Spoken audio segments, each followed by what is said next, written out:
वस्सलातु वस्सलामु अला सय्यिदिल अंबिया'i वल मुरसलीन अम्मा बाद फ़क़द क़ाल अल्लाह तबारक व तआला फ़िल कुरानिल करीम अऊज़ु बिल्लाहि मिनश शैतानिर रजीम बिस्मिल्लाहिर रहमानिर रहीम वमा अर्सलनाका इल्ला रहमतल लिल आलमीन सदक़ल्लाहुल अज़ीम व सदक़ रसूलुहुन नबियुल करीम। सच्चा हमारा मालिक और सच्चा हमारा खालिक के सिवा उस वहद यकता के कोई इबादत के लायक नहीं, और सच्चे उसके प्यारे हबीब सल्लल्लाहु अलैहि वसल्लम के जिनके जिक्र की इस खूबसूरत महफिल में, जिनके जिक्र की खातिर, जिनकी शानों का तस्करा करने की खातिर मैं और आप यहां पर हाजिर हैं।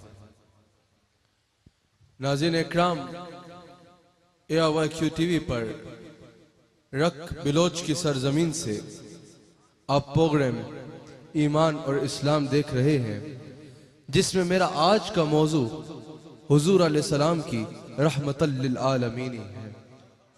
जिसमें मेरा आज का मौजू वमा अर्सलनाका इल्ला रहमतल लिल आलमीन है कि हुजूर अलैहिस्सलाम की सिफत रहमत क्या है और हुजूर अलैहिस्सलाम कैसे रहमतल लिल आलमीन बनकर तशरीफ लाए। इस पर मैंने आपसे गुफ्तगू करनी है। अल्हम्दुलिल्लाह, इस बज़्म में मोहब्बत की सदारत मेरे शेख कामिल फरमा रहे हैं। मेरे मुर्शिद करीम मसनद सदारत पर रौनक अफरोज है। अल्लाह करीम हमें इस महफिल की बरक़ात से इस्तिफ़ादा करने की तौफीक अता फरमाए। किबला अल्लामा लियाकत साहब, अल्लाह करीम ने कुरान करीम में हुजूर अलैहिस्सलाम को जा बजा हुजूर अलैहिस्सलाम का जिक्र फरमाया, हुजूर अलैहिस्सलाम की शानों का जिक्र फरमाया और हुजूर अलैहिस्सलाम की शानों को नुमाया फरमाया। इस मकाम पर रब्बे करीम फरमाता है वमा अर्सलनाका इल्ला रहमतल लिल आलमीन, ऐ मेरे हबीब अलैहिस्सलाम, हमने आपको नहीं भेजा मगर तमाम आलमीन के लिए रहमत बनाकर, मगर तमाम आलमीन के लिए रहमत बनाकर। वमा अर्सलनाका इल्ला रहमतल लिल आलमीन। अब यहाँ माँ नफी के लिए है और इल्ला इस बात के लिए है।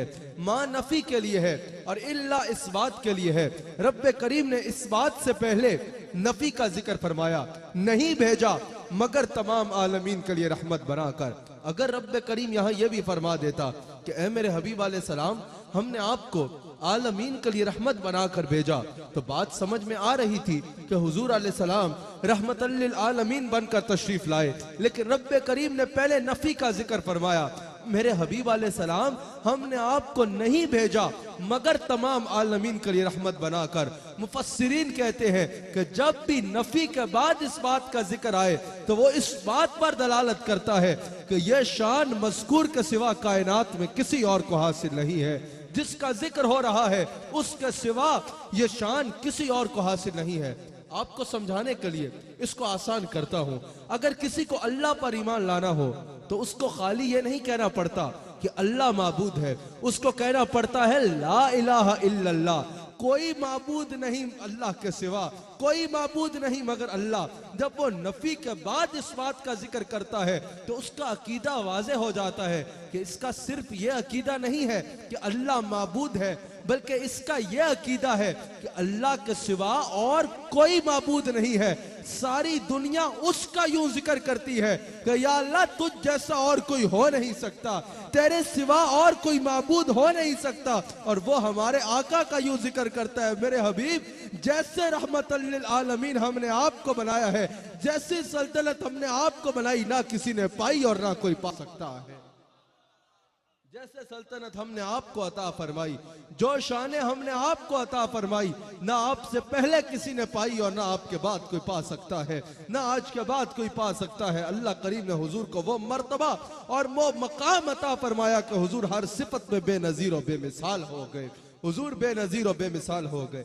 अब जब रब्बे करीम ने अपना तारुफ फरमाया तो फरमाया अल्हम्दुलिल्लाह रब्बिल आलमीन, तमाम तारीफें उस अल्लाह के लिए जो आलमीन का रब है, जो आलमीन का रब है। और जब अपने हबीब अलैहिस्सलाम का तारुफ फरमाया तो फरमाया वमा अरसलनाका इल्ला रहमतल लिल आलमीन, ये रहमतल लिल आलमीन है। अपना फरमाया मैं रब्बुल आलमीन हूँ, हबीब का फरमाया ये रहमतल लिल आलमीन है। वो आलमीन का रब है, ये आलमीन के लिए रहमत है। हाज़िरीन और नाज़रीन तवज्जो कीजिएगा, अब इसमें कैसे इसको कैसे मैच किया जाए, इस पर हमें लफ्ज़ रब के मानी पे गौर करना होगा। इसको कैसे समझा जाए, इसमें हमें लफ्ज़ रब के मानी पे गौर करना होगा। रहमत का तो मतलब आपको पता है, रहमत का मतलब तो आपको पता है, रब का मतलब है पालने वाला, पालने वाला। और याद रखिएगा जिसको भी पाला जाता है, रब ने फरमाया मैं रब्बुल आलमीन हूँ, रब का मतलब पालने वाला, यानी आलमीन को पालने वाला हूँ। और याद रखिएगा जिसको भी पाला जाता है रहमत से पाला जाता है, रहमत के बगैर पालना नामुमकिन है। माँ भी बच्चे को तब पालती है जब उसके लिए रहम का जज्बा होता है। आप अगर किसी को कफालत करते हैं तब ही करते हैं जब उसके लिए रहम का जज्बा होता है। आप किसी पर भी अगर कोई मेहरबानी करते हैं तो सिर्फ तब करते हैं जब उसके लिए रहम होता है। अगर रहम ना हो तो माँ बच्चे को नहीं पाल सकती, बाप बेटे को नहीं पाल सकता, बच्चे वालिदैन की खिदमत नहीं कर सकते, कोई किसी की कफालत नहीं कर सकता। पालने के लिए रहमत का होना जरूरी है।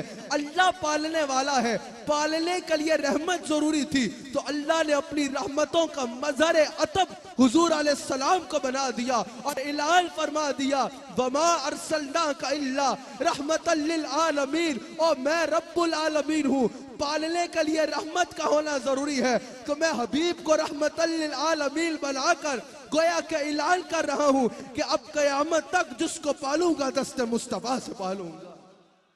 अब कयामत तक जिसको पालूंगा दस्ते मुस्तफा से पालूंगा। ये कह के अल्लाह ने सारे आलमीन को मुस्तफा का मोहताज बना दिया, क्योंकि हर एक को रहमत की जरूरत है तो हर एक रहमतल लिल आलमीन का मोहताज है, हर एक रहमतल लिल आलमीन का मोहताज है।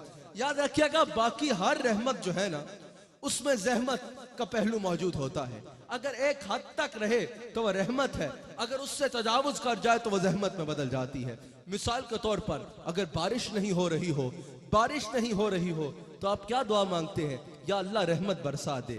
वही रहमत अगर हद तक बरसे तो आप उसको रहमत कहते हैं। ज्यादा बारिश हो जाए तो घरों की छतें गिरा देती है, सैलाब आ जाता है, वो रहमत में बदल जाती है। हवा का चलना रहमत है, लेकिन अगर तेज चले तो परेशानियां हो जाती है, तबाहियां पड़ जाती है। खाना पीना रहमत है, कुछ लोगों को ज्यादा डपने की आदत होती है, ओवर ईटिंग की वजह से बीमारियां हो जाती हैं, बीमारियां हो जाती हैं। चले ये तो दुनिया की मिसालें हैं। हर नबी अल्लाह की रहमत, हुजूर अलैहिस्सलाम से पहले हजरत आदम अलैहिस्सलाम से लेकर हजरत ईसा अलैहिस्सलाम तक जितने अंबिया आए सब रहमत बनकर आए, सब रहमत थे, लेकिन सिर्फ उनके लिए जिन्होंने उनकी इत्तबा की। हर नबी रहमत, किसी नबी के रहमत होने में कोई दूसरी राय नहीं, लेकिन वो उन्हीं के लिए रहमत है जिन्होंने उनकी इत्तबा की। अगर किसी ने उनकी मुखालिफत की, अगर कोई उनके सामने आया और उनकी तौहीन की तो उन नबी ने उसके लिए दुआए ज़रर की। कुरान करीम में हजरत नूह अलैहिस्सलाम की, हजरत मूसा अलैहिस्सलाम की, हजरत इब्राहीम अलैहिस्सलाम की दुआए ज़रर का जिक्र है जो उन्होंने कौमों के लिए की, उन्होंने अपनी कौम के लिए की जिन्होंने उनकी नाफरमानी की। हर नबी रहमत, लेकिन अगर किसी ने उनकी मुखालिफत की तो उन्होंने उसके लिए दुआए ज़रर की जिसका सबब कौम पर अल्लाह का अजाब आया। लेकिन हुजूर अलैहिस्सलाम की जात वाहिद वो जात है जो सरापा रहमत है। हुजूर में जहमत का कोई पहलू मौजूद नहीं है, हुजूर में जहमत का कोई पहलू मौजूद नहीं है, हुजूर अलैहिस्सलाम में जहमत का कोई पहलू मौजूद नहीं है। अगर हजरत मूसा अलैहिस्सलाम के सामने आया, जमीन में धंसता गया, धंस गया, अगर उसने मुखालफत की तो ऐसा अजाब हुआ कारून को। अगर पहलों के सामने तौहीन की गई तो उन्होंने दुआए ज़रर की और उसका सबब कौम पर अजाब आया। लेकिन अगर हुजूर की तौहीन की गई, ताइफ में हुजूर पर संगबारी की गई, हुजूर ने दुआए ज़रर ना की, जिब्रील आए कि या रसूल अल्लाह एक इशारा करे तो पहाड़ों को इनके ऊपर गिरा डालो। हुजूर ने फरमाया गिर तो जाएंगे या मिट तो जाएंगे, लेकिन फिर मेरी रहमत लिल आलमीन कहाँ जाएगी, फिर मेरी रहमत लिल आलमीन कहाँ जाएगी। अरे मैं सिर्फ मदीने या मक्के या मुसलमानों के लिए नहीं, बल्कि मैं आलमीन के लिए रहमत बन के आया हूँ, मैं आलमीन के लिए रहमत बन के आया हूँ। हुजूर अलैहिस्सलाम से एक दफा सहाबा ने कहा कि या रसूल अल्लाह, पहले नबियों के सामने अगर कुफार ने तौहीन की तो उन्होंने उनके लिए दुआए ज़रर की और उन पर अजाब आ गया। सरकार आपके तो एक इशारे की बात है, आप हाथ उठाएं और बोले कि ये जो आपके दुश्मन हैं अल्लाह से कहें कि अल्लाह इनका बेड़ा गर्क कर दे। सरकार आपने एक बार हाथ उठा दिए तो इनका बेड़ा गर्क हो जाएगा। हुजूर ने फरमाया मेरे सहाबा मैं किसी का बेड़ा गर्क करने के लिए नहीं बल्कि लोगों के बेड़े तारने के लिए आया हूँ, बल्कि जिनके सत्यानाश हुआ है उनके बेड़े तारने के लिए आया हूँ। मैं तो मखलूक के बेड़े तारने के लिए आया हूँ।